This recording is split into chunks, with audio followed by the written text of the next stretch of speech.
تشریف لاتے ہیں آپ حضرات کے سامنے شریک مقابلہ رول نمبر 6۔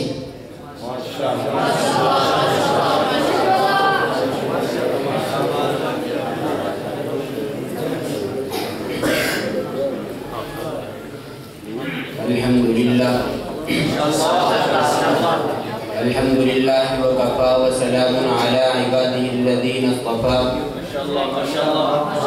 اما بعد فاعوذ باللہ من الشیطان الرجیم بسم اللہ الرحمن الرحیم هو الذي أنزل من السماء ماء لكم منه شراب ومنه شجر فيه تسيمون ينبت لكم به الزرع والزيتون والنخيل والأعناب ومن كل الثمرات إن في ذلك لآية لقوم يتفكرون صدق الله العظيم۔ انتہائی واجب الاحترام، قابل صد احترام، معزز و مکرم منصفین عزام، میں آج کی اس بزم دل ربا میں جس عنوان پر گفتگو کا متمنی ہوں وہ شجر کاری کی ضرورت و اہمیت کے عنوان سے معنون ہے۔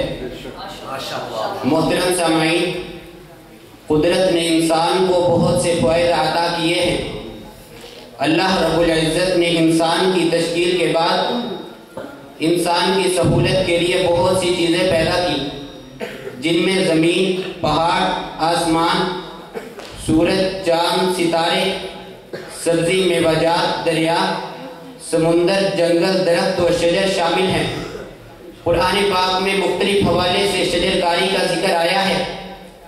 اللہ رب العزت نے شجر کاری کو اپنی رحمت قرار دیتے ہوئے اس طرح فرمایا: هو الذي أنزل من السماء ماء لكم منه شراب ومنه شجر فيه تسيمون ينبت لكم به الزرع والزيتون والنخيل والأعناب ومن كل الثمرات إن في ذلك لآية لقوم يتفكرون۔ فرمایا وہی ہے جو تمہارے فائدے کے لیے آسمان سے پانی برساتا ہے جسے تم پیتے ہو، اور اسی سے اگے ہوئے درختوں پر تم اپنے جانوروں کو چراتے ہو، اور اسی سے وہ تمہارے لیے کھیتی، زیتون، کھجور، انگور اور ہر قسم کے پھل اگاتا ہے۔ بے شک ان لوگوں کے لیے بڑی نشانیاں ہیں جو غور و فکر کرتے ہیں۔ اس آیت میں درختوں کو چوپایوں کی غذا اور انسانوں کی ضرورت بتایا ہے۔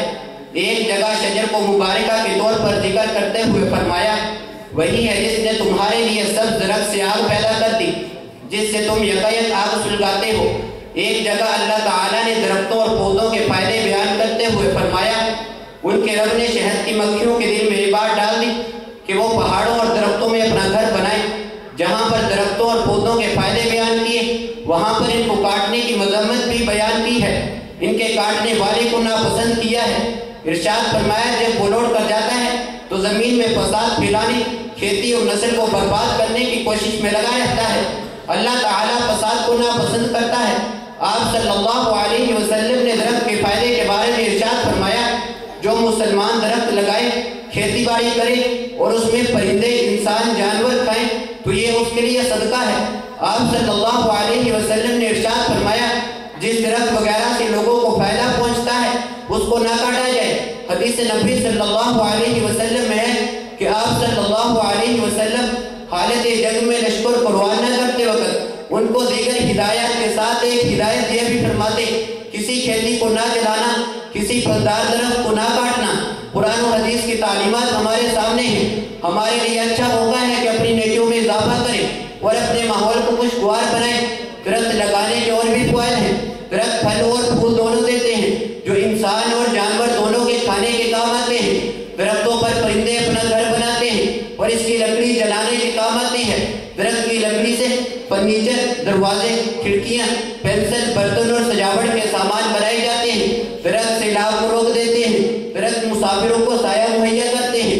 معلوم ہوا کہ درختوں کے سبب ہم سب کی زندگی بقا ہے۔ اب وقت ہے کہ ہم سب پودے لگائیں۔ اسی پر کسی شاعر نے کیا خوب کہا، شکوائے ظلمت شب سے تو کہیں بہتر تھا، شکوائے ظلمت شب سے تو کہیں بہتر تھا، اپنے حصے کی کوئی شمع جلاتے جاتے۔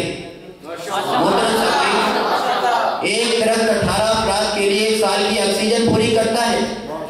ایک بڑا درخت 36 بچوں کو آکسیجن مہیا کرتا ہے۔